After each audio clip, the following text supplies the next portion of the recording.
Tai ką, sveiki, gerbiami kanalo sveikatos įstaigų vadyba ir valdymas žiūrovai. Ir šiandien svečiuos yra pas mūsų gerbiamas Audrius Šimaitis, gydytojas kardiologas, bet tuo pačiu jau antrus metus Klaipėdos universitetas ligoninės vadovas, kuris atvyko iš emigracijos, tai reemigracija, taip, Jo, ir jau pagarsėjęs, kad iš tokio dugno Klaipėdos universitetinė ligoninė, kur spaudai buvo rašoma, kad ten milijoniniai vos net nuostoliai, jau realiai milijoniniai vos, ja, jo, ir kad ten neaišku kaip, ir ateina naujas direktorius, kuris kažkaip išsprendė rebusą, kurį negalėjo kiti išspręsti. Tai Audriau, tai aš tiesiog laisvai noriu užduoti tokius klausimus visų pirma, galbūt prieš pradedant apie tai, kaip jums sekėsi su ta Klaipėdos ligoninė, tai kaip čia atsitiko, kad jūs išvykote į užsienį, Didžiąją Britaniją, dirbat, kiek aš supratau, ne valdovu, ja, tai daugiau kaip specialistų, o jau grįžot kaip ir vadovas ir kas paskatinti, tai prašom. iš tikrųjų, ir jau šitą klausimas man užduotas turbūt daug kartų ir aš tą nuolatinai klausimą, kaip sakyti, keliu savo. Tai pirmas dalykas, kad aš esu pagal išsilavinimą baigęs kardiologiją rezidentūrą Lietuvoje ir buvau pirmosios kartos rezidentas. Jau rezidentūros metu man buvo labai aišku keli dalykai, kad gydytojo parengimas, turbūt čia nieks mažai gali diskutuoti apie tai, tai yra labai svarbus dalykas, nes gydytojo parengimas apsprendžia apskritai būsimą ateities medicinos tiek šalies, tiek pasauliniu tarptautiniu mastu, reiškia, vystimasi. Tai kuo geriau mes paruošime specialistus, tai tuo geresnė ateitis sveikatos apsaugą turėsime. Tai vienas niuansas. Ir antras niuansas, kuris palaipsniui pradėjo ryškėti jau rezidentūros metu, o vėliau jau dirbant ir atsikėlus gyventi ir dirbti į Klaipėdą 1995 metais, akivaizdu buvo, kad Lietuvos sveikatos apsaugos sistema susiduria su daug tokių sisteminių iššūkių, problemų, kurios iš tikrųjų, man atrodė, realiai nebuvo sprendžiamos. Ta prasme, realiai nebuvo sprendžiamos daugybę metų ir tai tapo tokios stagnacijos priežastimi. Ta stagnacija ir tapo mano asmeninio profesinio nusivylimo priežastimi ir tai buvo priežastis, dėl ko mes su šeima nusprendėme emigruoti iš pradžių į Australiją, po to į Jungtinę Karalystę. Čia beveik 20 metų laikotarpis susidarė, kada aš negyvenau Lietuvoje ir pamatęs kitokią sistemą, kaip jinai veikia, kaip jinai dirba. Norėjosi, kad tie gerosios, nėra idealios sistemos pasaulyje, bet tos gerosios sistemos pusės, man akivaizdu buvo, kad galima jas įdiegti sėkmingai Lietuvoje. Tai va, dažnai net ir operuodamas prie stalo, aš esu ne tik tai kardiologas, dirbau visą bendrąją kardiologiją praktikavau, bet ir intervencinę kardiologiją, kai daromos įvairios sudėtingos procedūros infarkto metu ir kitų. Man net kartais operuodamas prie stalo aš galvodavau apie Lietuvą ir ką būtų galima gero ir kitaip padaryti Lietuvoje. Tai mano viduje visada buvo tokia didžiulė aspiracija, noras, kad ta sistema Lietuvoje keistusi. Čia gal būtų ir ilga istorija, čia visko neišpasakosiu, bet esmė tokia, kad 2009 metais aš sukūriau visą Lietuvos sveikatos apsaugos sistemos reformos metmenis, kaip tokius galima įvardinti, gal pagrindinius principus, kurių ten yra daug, bet vienas iš pagrindinių dalykų buvo tai, kad Lietuvai reikalinga Klaipėdos universiteto ligoninė. Tai yra, kad būtų aukšto lygio universitetinė pagalba būtų išdėstyta tolygiai visoje Lietuvoje. Ir trečio tokio stipraus žaidėjo atsiradimas Lietuvos sveikatos sistemoje, jis gerokai subalansuotų ir resursų pasiskirstimą, ir paslaugų prieinamumą, ir aišku, kad didžiausią naudą atneštų ligoniui. Tai jeigu sutrumpinti istoriją, kai 2022 metais buvo paskelbta, kad steigiama universiteto ligoninė, tai aš labai džiaugiausi tuo, nors iš pradžio aš net nenorėjau pretenduoti į jokią šitą postą ir grįžti į Lietuvą. tačiau draugai kai kurie ir pažįstami kalbino šitas ir galų gale aš 2023 metais kovo mėnesį apsisprendžiau, kad aš noriu dalyvauti konkurse į šitos ligoninės generalinio direktoriaus ir mano ta istorija tai nebuvo vien momentinis apsisprendimas, kaip aš sakiau, tai buvo ištisa istorija, kuri iš tikrųjų prasidėjo jau 2007-2009 metais, tas ilgas apsisprendimo mano įvairių iniciatyvų kelias, kurį kulminavo būtent mano grįžimas, mano ir mano šeimos, grįžimas į Lietuvą. Tai, va, Tai toks Audriau, būtų. jeigu aš teisingai supratau, 2009 metais, tai reiškia praktiškai visos emigracijos metu jūs galvojate apie grįžimą? Taip, Taip, tai jūs taip ir tai netitrūkat. Mhm. iš tikrųjų aš, reiškia, labai aktyviai pradėjau leistis viešojo erdvėje maždaug 2007 metais. Aš emigravau 2004-2005 metais, o spaudoj pradėjau reikštis 2007 metais.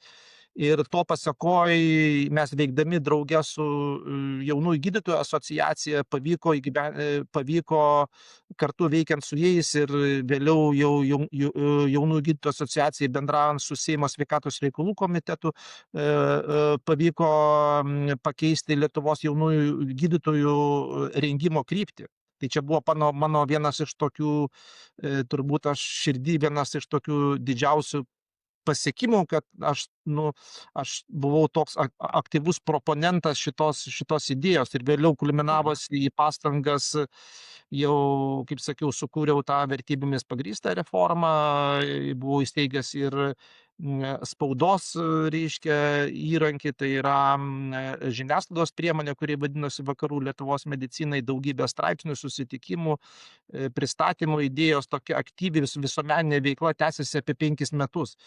Reiškia, vėliau, kadangi nebuvo aiškaus tokio pasiekta rezultato, aš nuo 2012 metų tapau nebeaktyvus. Bet iš tikrųjų nebuvo tiek daug minčių vėliau, bet aš nusprendžiau, buvau nusivylęs, kad tarsi nieko nepavyko atrodė padaryti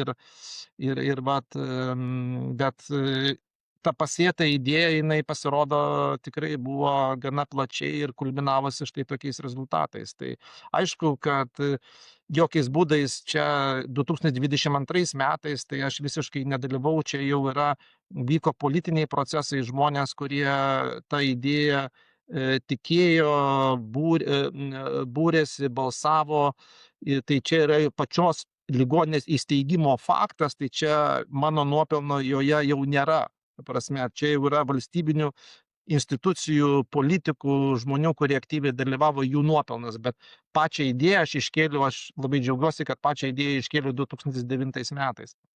Aha.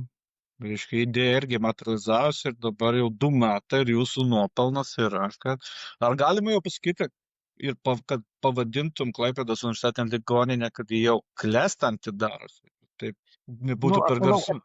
Pavadinti, kad klestinti būtų labai drąsu, aš to nepasakyčiau, bet galima drąsiai pasakyti, kaip jūs minėjote, kad kada ligoninė buvo apjungta, kad aš pradėjau dirbti 2003 metų spalio mėnesį, tai jinai buvo gilioj krizėje, ypač finansinėje, nes aišku buvo ilgas metas, kai gydytojai laukė reformų pokyčių.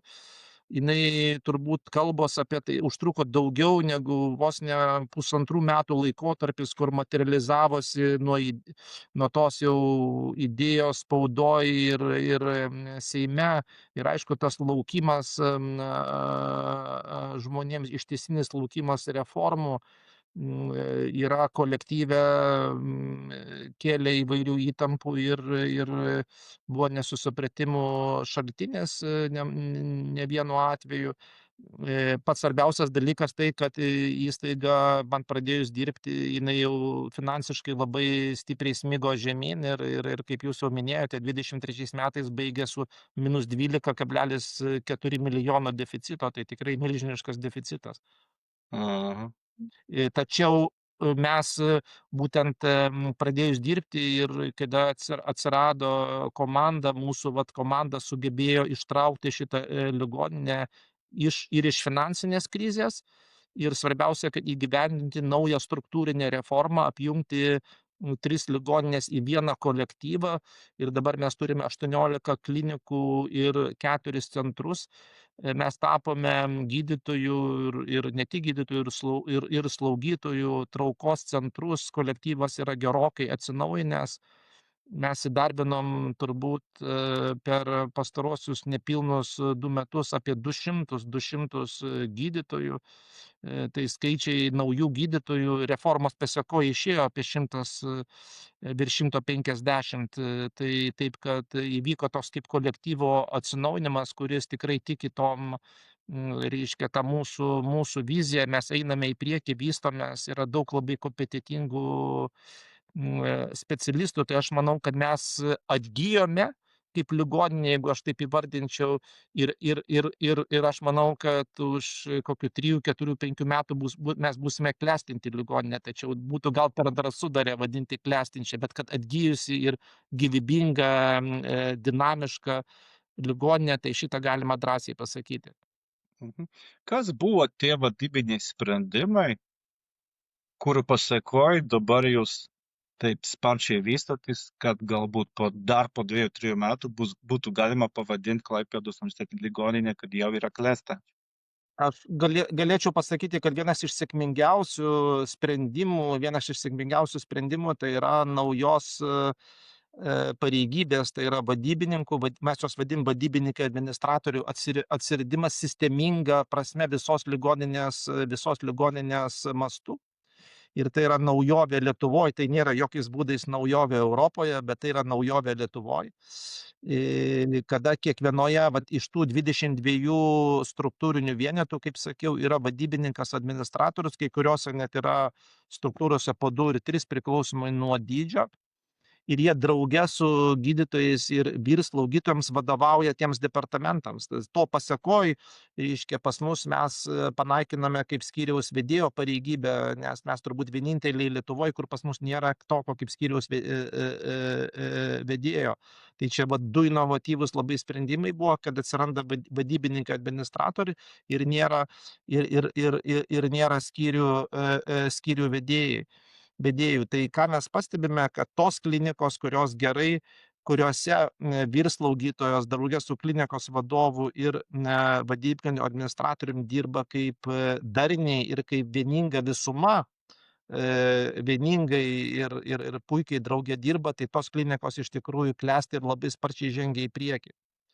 Tos klinikos, kurios dar kažkaip dar tik bando suieškoti vadybininkų, administratorių tarpusavy, tai ir nėra tokios darnos kaip kitose, jos dar šiek tiek yra tokiame vystymosi, sakyčiau, ankstyvoj fazėje ir bandymo susivokti, kur jie yra. Bet akivaizdžiai matosi, kad tas inovatyvūs sprendimai, tos, kurios priėmė inovatyvūs sprendimus, tai nuėjo toliai prieki, kaip viena, tarkime, galiu įvardinti vieną iš tokių klinikų, tai pavyzdžiui, radiologijos klinika per metus daugiau negu 2 kartus padidino visų tyrimų apimtis. Tai yra kažkoks kosmosas, kai jie taip sparčiai vystosi ir daro. Ir kolektyvas yra radikaliai atsinaujinęs ir mes dabar jau nebeturime jokio didesnio radiologų trūkumo. 2 kartus padidina klinikinių tyrimų apimtis, tai pritraukiant naujus klientus per brūkšnelį pacientus, ar tai tiesiog optimizuojant procesus labiau? Tai lėmė visų pirma, kad pritraukiant specialistus gydytojus ir mums pavyko į radiologijos kliniką pritraukti vadybininką, kurie atėjo iš privataus sektoriaus. Ir reiškia, kad buvo sustiguoti vadybiniai, administraciniai procesai, reguliuojamos eilės, išnaudojamas aparatų pilnai apimtis ir darbo laikas efektyviai, nukraunami gydytojai nuo tokių administracinių darbų. Tai yra ištisinis kompleksas priemonių, kuris įgalino pasiekti tokį puikų rezultatą. Čia nėra, kaip visada, kai pasiekiamas geras rezultatas, tai dažniausiai nėra kažkokio tai vieno faktoriaus, reiškia, kuris lemia. Tai yra kompleksas dalykų. Ir tai vienas iš tų inovacijų, kaip aš sakiau, tai yra vadybinis sprendimas, kad yra žmonės, kurie užsiema vadyba ir nukrauna gydytojus ir slaugytojus nuo tokių administracinių darbų. Nes jeigu pasižiūrėti į gydymo procesą, tai gydymo procesas kaip toks susideda iš 3 dalių. Tai yra slauga, yra gydymas, tai yra gydytojas, slaugytojas ir yra vadyba. Tai vat kiekvieną šitą elementą atspindi mūsų ir pareigybė. Ir slaugytoja, klinikos vadovas atstovauja gydytojus ir vadybininkas administratorius. Tai va šita viena naujovė. Antra, kad mes skatiname, aišku, čia toks populiarus dabar žodis keisti organizacinę kultūrą. Nu, bet mes iš tikrųjų tą padarėme, nes dažnai žmonės kalba apie tai, organizacijos daro, bet mes iš tikrųjų realiai šitą darome. Organizacinė kultūra prasideda nuo to, kad mes skatiname dialogą. Kad dialogas turi būti įvairiausiais lygiais, pradedant nuo reiškia, aukščiausio lygio vadovų, tarkime, nuo generalinio direktoriaus, kaip jisai bendrauja su savo komanda, su savo direktoriais, kaip direktoriai bendrauja su savo jau pavaldiniais, kaip mes, kaip reiškia, direktoriai, kaip mes bendraujam su klinikų centrų vadovais ir kaip centrų vadovai bendrauja su savo jau pavaldiniais. Tai va, visas šitas dalykas turi būti pastovus dialogas, bendravimas, tokia bendravimo ir dialogo dvasia. Tai va 2 dalykai, aš sakyčiau, kurie esminiai, kurie tikrai mums atnešė tokius puikius rezultatus. Mhm. Organizacijos kultūra keičiasi ne taip jau greitai, tai yra labai, nes turi įvykti pokyčiai mąstymai tam tikri ir žmonės kaip iškart nepradeda tikėti. Tas pasitikėjimas po truputį atsiranda ir aš taip galvoju, tai vis pirma jau pasitikėjimas tame atsiranda vadybininkai, kaip juos žiūri gydytojai. Turbūt ne paslaptis, kad ko gero buvo ir toks požiūris, kam jie čia iš viso reikalingi, trukdys ir taip. Tada hierarchiniai tam tikrai barjeriai, nes vadybininkai visgi turėtų tą dialogą vystyti kaip lygiavertis partneris, bet koks nors specialistas gali sakyti, tu iš viso iš medicinos nieko nesupranti ir ką tu čia man šneki, kaip pavyko galbūt tą lygiavertiškumą ir pagarba santykiuose pasiekti. Turbūt dar pilnai dar nepavyko, bet visgi kokiams priemonėms ir koks tas progresas. Tai, ta prasme, jeigu mes pasakytume, kad mes pakeitėme organizacinę kultūrą, tai jau įgyvendinam šitą procesą, tai čia būtų tikrai labai naivu tai pasakyti. Tai ištisas procesas, kaip sakote, jis užtrunka, bet aš manau, kad mes pasiekėme gerą progresą šitame kelyje, ką aš noriu pasakyti. Tai čia yra iš tikrųjų, bet labai svarbu, kad keičiant organizacinę kultūrą, kad būtent vadovybė užduotų tą tonusą, nes viskas, kaip sako, kaip yra ta lietuviška patarlė, kad žuvis genda nuo galvos, bet žuvis galima, aš visada tai parafrazuoju, sakau, žuvis ir taisosi nuo galvos, organizacija ir taisosi nuo galvos.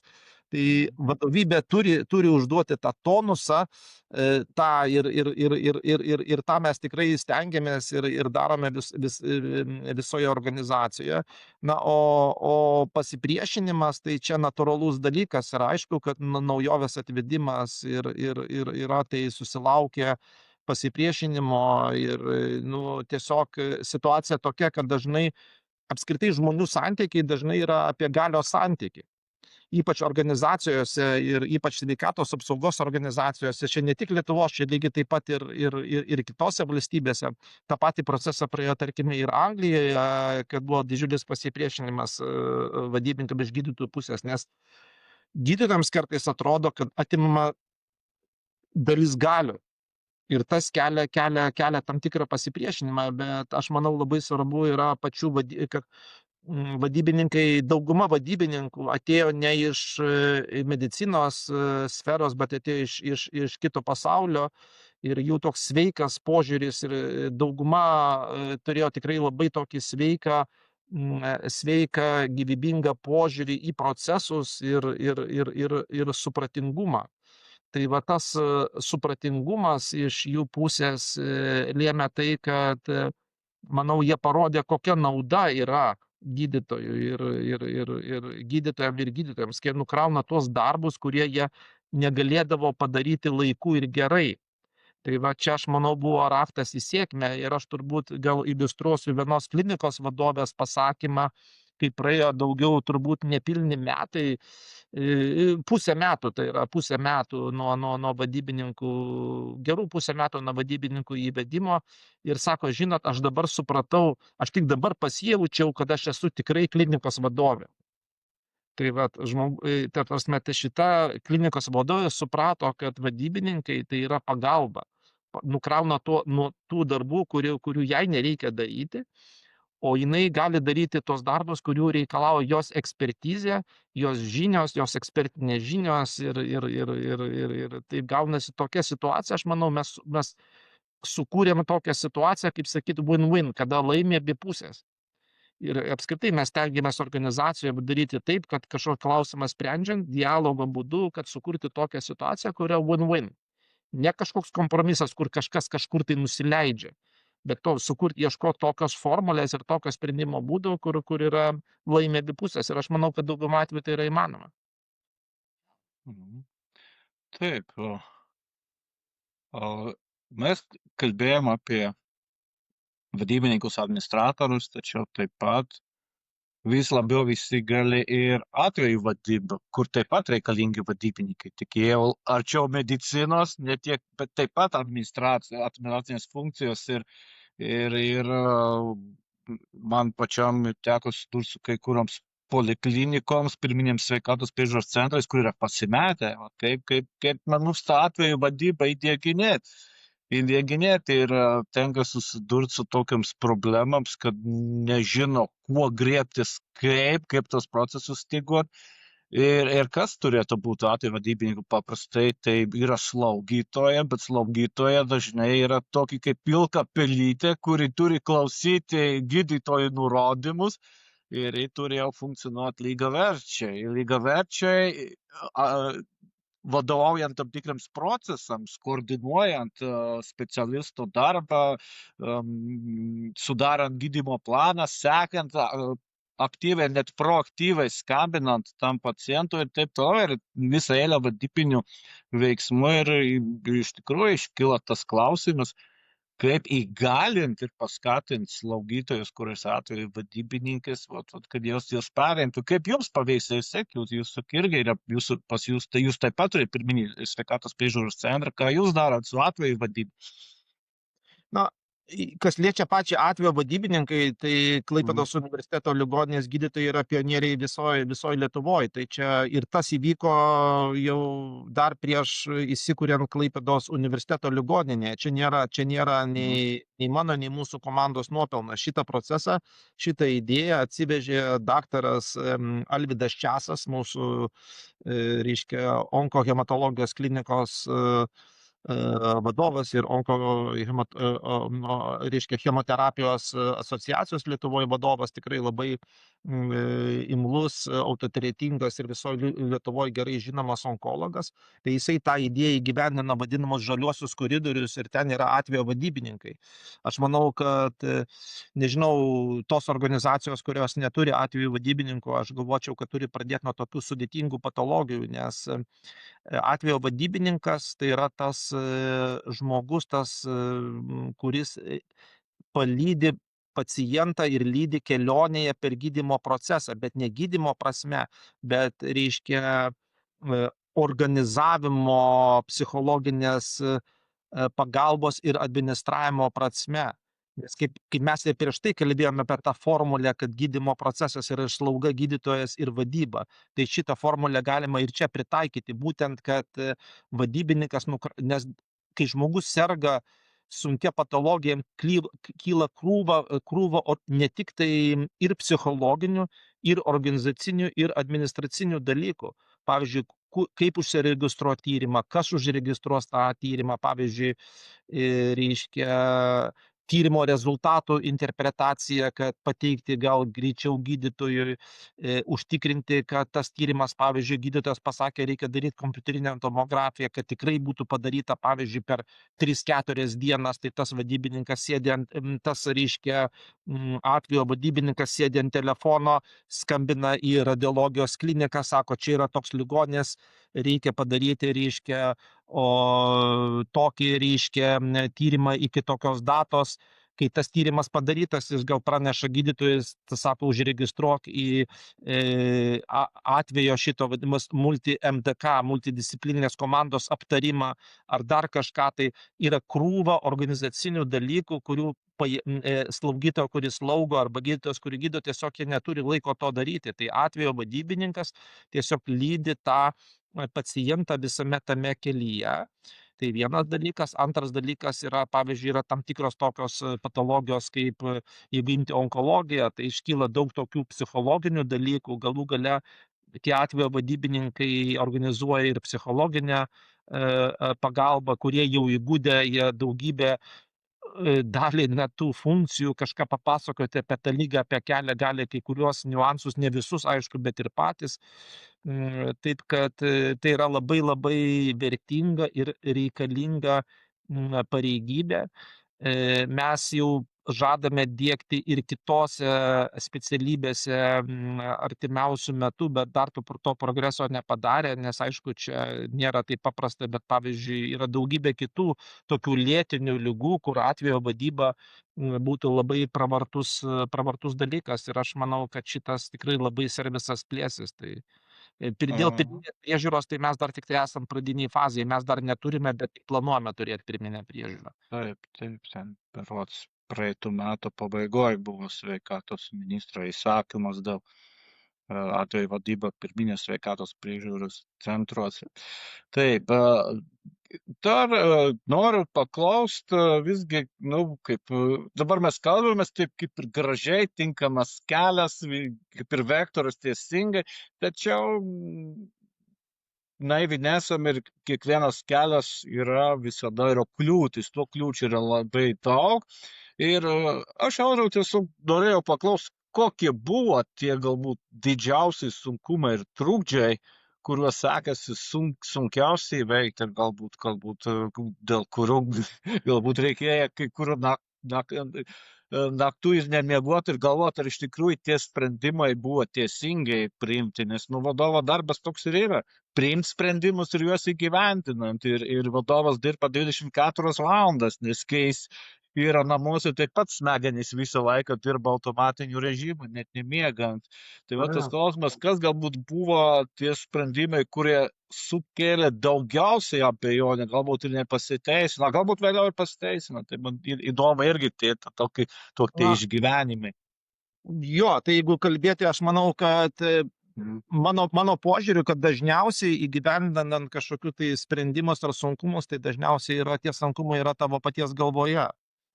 Tai ir vienas dalykas yra, tai pavyzdžiui, kaip pavyzdį aš galiu pasakyti, tarkime, kaip aš sakiau, tarkime, 2009 metais aš, tarkime, sukūrė tą metmenis, principus, jie labai, kaip principai ir dar kažkas visada atrodo gražus, ir kai ateina tas momentas, kai reikia juos įgyvendinti, tai galvoji, o tada ateina toks momentas, kad tu galvoji, o kam to reikia, ar tai bus sėkminga. Tai kaip pavyzdį galvoju pasakyti, aš pradėjau dirbti 23 metų spalio 9 dieną, mes jau, reiškia, su komanda sausio ištisai turėjom pokyčių komandą ir galvojame, kaip įgyventi pokyčius ir kaip apjungti, reiškia, 3 ligoninės ir 1 kolektyvą, 3000 žmonių, tai didžiulis iššūkis.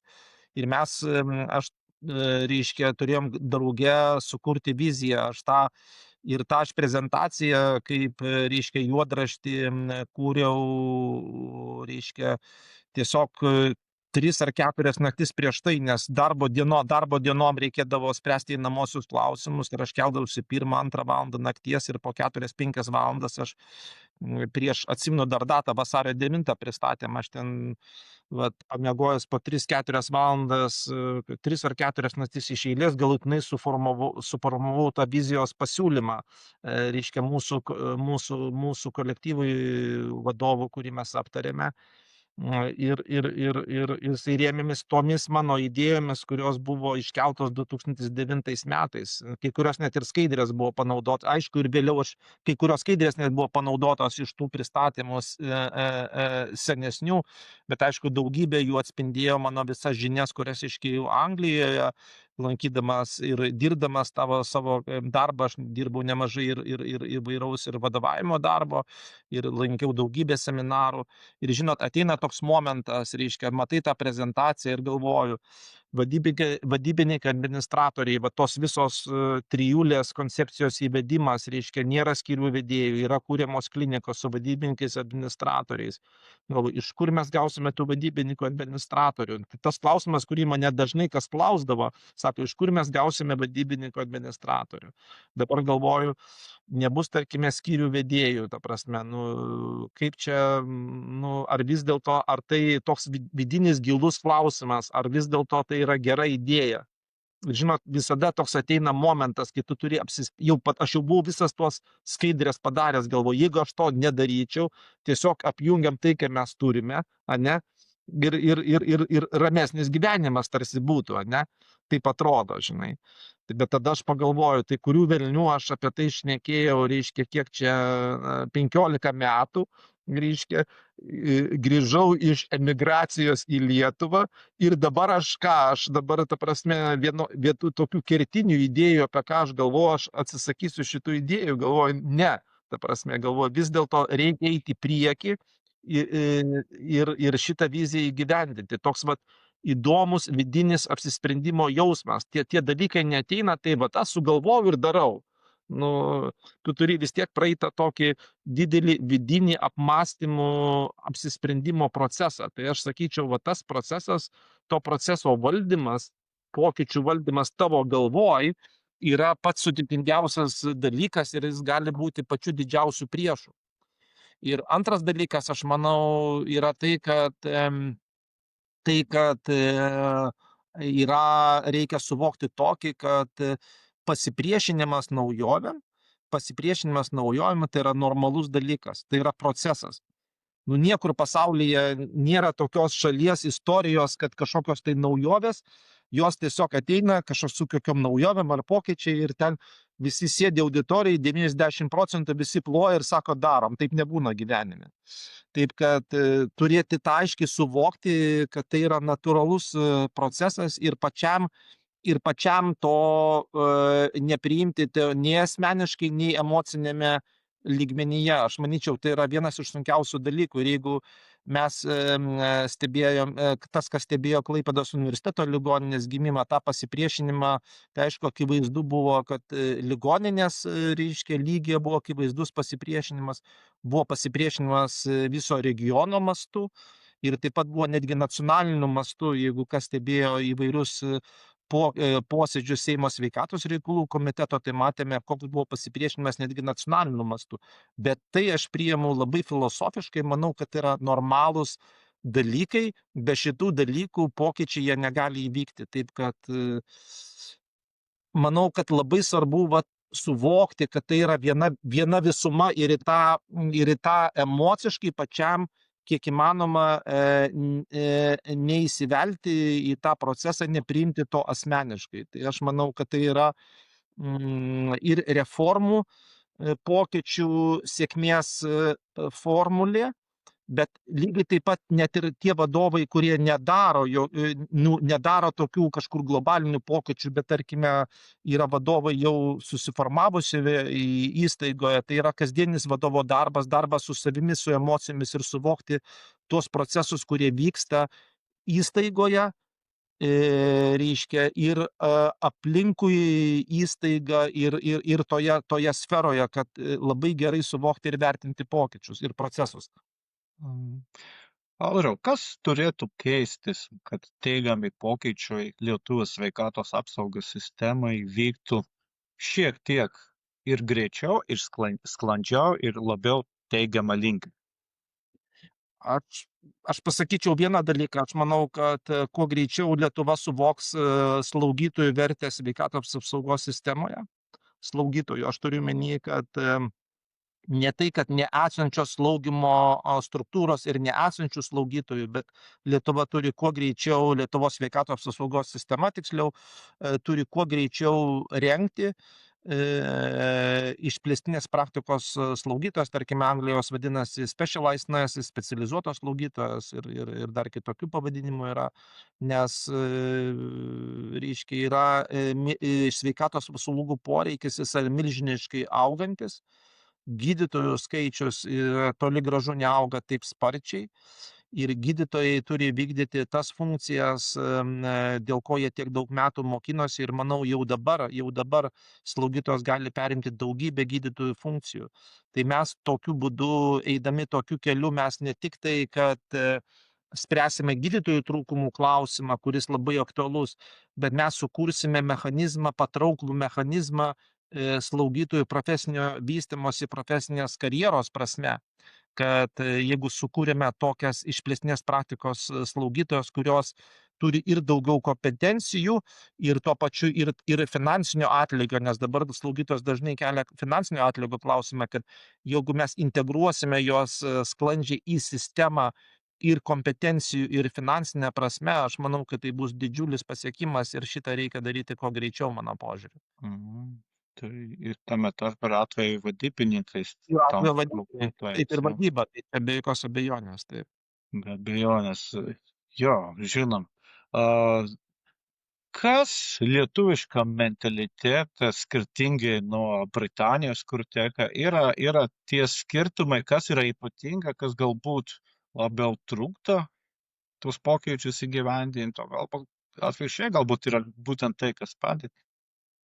Aš Aš atsakyčiau taip, jeigu žiūrėti apskritai tokios ligoninės valdymo prasme, tai aš manau, kad atskiri departamentai daugiau tokios laisvės veikimo turi Anglijoje, o Lietuvoje yra kažkaip Lietuvoje labai sutelkta ir visi žiūri į įmonės generalinį direktorių.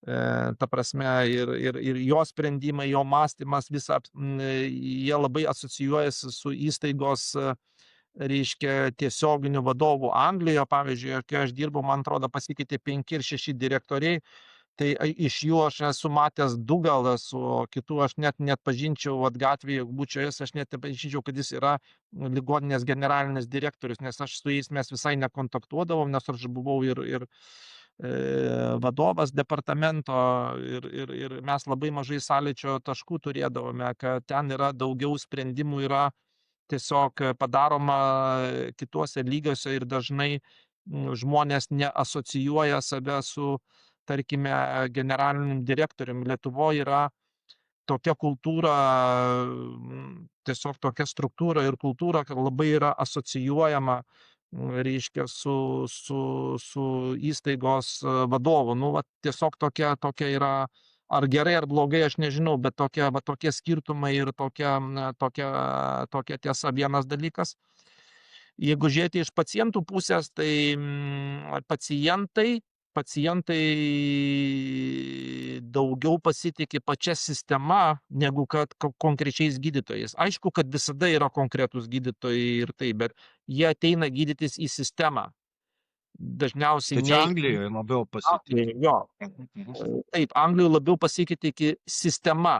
Gydytojas visada, jo asmenybė, sugebėjimai, jo kompetencijos visada yra labai svarbios. Aš nenoriu niekiek sumenkinti ar sumažinti gydytojo kompetencijų rolę, bet kaip iš požiūrio paciento jie dažniausiai jie eina gydytis į ligoninę. Lietuvoj pacientas visų pirma renkasi daktarą. Net ir tai net ir įtvirtinta visose sveikatos apsaugos, reiškia, nuostatose, kad pacientas turi teisę rinktis gydytoją. Pavyzdžiui, Anglijoje pacientas neturi teisės netgi rinktis gydytoją. Jis ateina, jam koks gydytojas paskiriamas, jisai ten ir eina į ligoninę. Privačioje praktikoje yra visai kitaip, bet tai va čia toks yra svarbus skirtumas. Kitas svarbus skirtumas yra tai, kad Anglijoje labai pacientai gerokai labiau pasitikė šeimos gydytojas.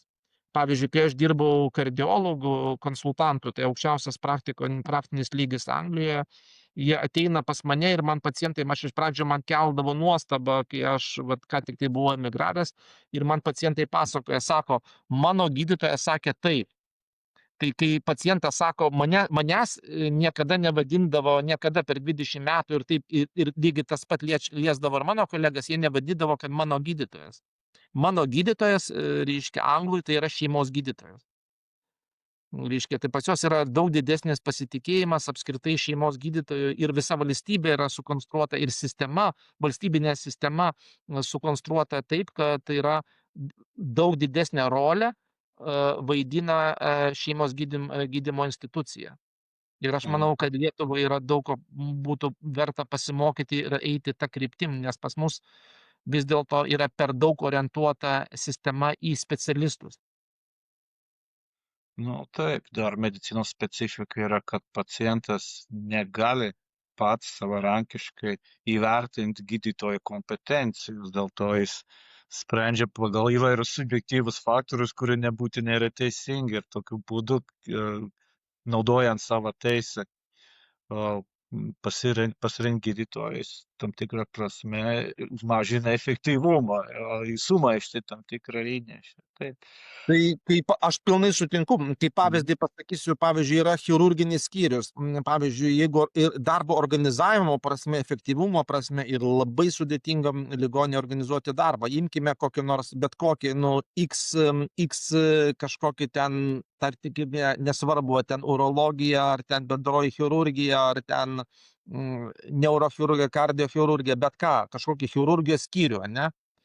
Reiškia, dabar reiškia, kad gali taip teoriškai, sakau, tokį kraštutinumą, kaip gali atsitikti ir tokius atspindžius šitos to kraštutinumą mes irgi stebim mūsų ligoninėje, tarkim, ir aš esu įstikinęs visose kitose Lietuvos ligoninėse, tai tarkime, reiškia, yra vienas tarkime, kaip pavyzdį, aš sakau, dirba skyriuje, tarkime, 10 chirurgų, ne? 3 chirurgai turi eilės, tarkime, 3-4 mėnesius, 2 chirurgai, tarkime, pavyzdžiui, jie neturi praktiškai eilių ir pacientų. Tai kaip dabar organizuoti darbą, reiškia, vieni chirurgai, reiškia, ištisai eina į operacinę ir dirba ir iš kitas, o kiti neturi pakankamai darbo. Tai kaip man, kaip ligoninės vadovui, organizuoti tokio skyriaus darbą? Labai sudėtinga, atsakymas yra labai sudėtinga. Jeigu tu tam gydytojui daugiau paskirsi ambulatorinių konsultacijų, jeigu jis neturi vardo, na prasme, kažkaip eina kiti, tai pas tą gydytoją, ir ambulatorinių pacientų nesiregistruoja. Tu jam ir budėjimų per daug nepaskirsi, nes tada sakys, o visi turi budėti po lygiai. Ta prasme, labai problematiška apskritai organizuoti darbą kartais yra. O Anglijoje, kadangi pacientas neturi, reiškia, pasirinkimo teisės ir valstybė turi užtikrinti, kad kvalifikacija gydytojų būtų tikrai gera. Jeigu tai yra užtikrinama ir jeigu pacientas neturi teisės reiškia, pasirinkti gydytojo, tai žinot, ateina, kaip padarai grafiką, reiškia, visi, tarkime, per savaitę visi gydytojai eina 3 kartus, ten, pavyzdžiui, 4 kartus ar 3 kartus į operacinę, 2 kartus, reiškia, eina konsultuoti į polikliniką ir 3 kartus budi ir ten 2 dienas dengia palatas. Visiems po lygiai, visiems vienodai ir viskas aišku. Ir tada sistema gali veikti daug efektyviau.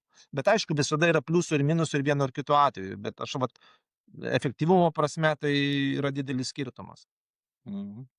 Tai ačiū, Audriau, kadangi laikas jau eina į pabaigą, buvo labai įdomus pokalbis apie efektyvumą, vadybą, turbūt mes galim kalbėti visą dieną ir dar kitą dieną, mes galim labai daug temų nagrinėti, kaip keisti žmonių požiūrį, kaip įdieginėti klaidų kultūrą, kuri labai svarbu, kad žmonės neslėptų ir taip toliau, tema yra labai daug ir tada paskutinis galbūt klausimas per brūkšnelį, koks būtų ir palinkėjimas tuo pačiu kitiems sveikatos įstaigų vadovams, kad jie būtų efektyvūs ir, kaip čia pasakus, kadangi visi dirbam dėl žmogaus, dėl paciento, kliento, tai kokie būtų palinkėjimai, ką reikėtų daryti kitaip, kad visgi pasitiktų tos pokyčius, kaip atvira širdim, pasiryžimu ir visgi pasiryžtų ir tie pokyčiai būtų labiau teigiami, neneigiami ir kad nedarytų kažkokių klaidų, kokie būtų jūsų palinkėjimai, patarimai.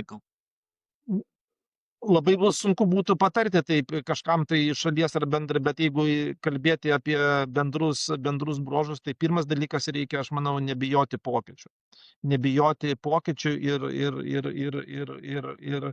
ir antras dalykas, nes kaip anglai sako, jeigu arba tu padarysi pokytį ir tu pasikeisi, arba pokytis pakeis tave. Ta prasme, nes pokytis vis tiek kažkaip tai vienaip ar kitaip jie vyksta ir įvyksta. Tai vienas dalykas nebijoti. Ar antras dalykas, tai aš sakyčiau, kad tiesiog nebijoti klaidų. Ta prasme, tiesiog reikia po to, jeigu padarai klaidą, tiesiog reikia nekartoti jos ir apmastyti ir veikti kitaip. Be klaidų tai neįmanoma. Mes klaidų ir padarėme, ir padarysime daug ir darome. Bet pats svarbiausias dalykas yra tiesiog mokintis iš klaidų, iš patirties ir mokintis aišku, pats geriausias dalykas tai mokintis iš kitų klaidų. Tai aš taip ir norėčiau palinkėti, kad mes kuo daugiau visi kalbėtume, bendrautume ir mokintumės vienas iš kito klaidų.